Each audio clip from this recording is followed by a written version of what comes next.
I do remember it was just always something that interested me, people's stories. And I grew up as a third culture kid, and that was very much a big piece of my upbringing.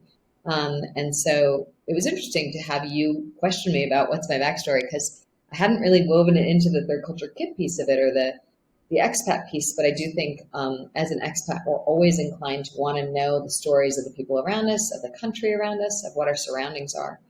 And so from an early age, we started living overseas when I was 3, navigating nursery school in a different language. And then I spent additional time overseas in high school. And so I think I always had that inclination to want to know more about the people around me, maybe because I was transitioning and having to create new communities, and I didn't always know the people around me. So I think there might have been kind of a skill set that you have to adapt as an expat. You have to be interested in learning and knowing where you sit in order to adapt. And so perhaps that's part of it. I don't know. I was a psychology major in college as well, and that always interested me. So I had some great professors undergrad. That might have been it too.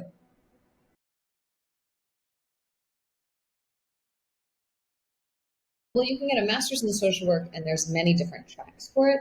I knew what I wanted to study was clinical social work, which would allow me to do therapy. And so I went to and got my master's at the oldest university that offers clinical social work as a degree. And so it was very clinically heavy. So it was all about how do you engage with people who are struggling with different types of issues.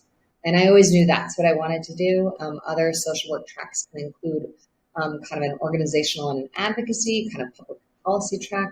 There's lots of different things, but I always knew that I wanted to do therapy. And specifically when I started, I wanted to work with children and families.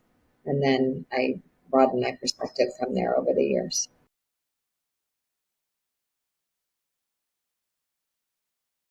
No, I don't. I think there are a lot of things that helps to be an expat, but I wouldn't put clinical social worker on my very short list of that. Maybe to some extent, um, and I think it was more something that I wanted to adapt wherever we lived. Was trying to figure out a way that I could do my professional work, and for me, that was something that was really meaningful. I think for a lot of expats, people have different things that they want to have meaning in. For me, it was always important that I be able to do some professional work. So I think to some extent, I applied that lens to my expat experience. For example, when we lived in places like Panama, I couldn't practice. So that's where I ended up working in a job that allowed for more kind of clinical intervention on an organizational level. And that was something that I could legally do in Panama. I think that everyone as an expat brings specific things that are on their reasons of why they want to do this or are going to serve them best. I don't think it's attractive to my ability to be an expat, but it certainly was very specific to me and not. I think there are a lot of other things that might have helped in um, how to navigate being an expat, not just my background.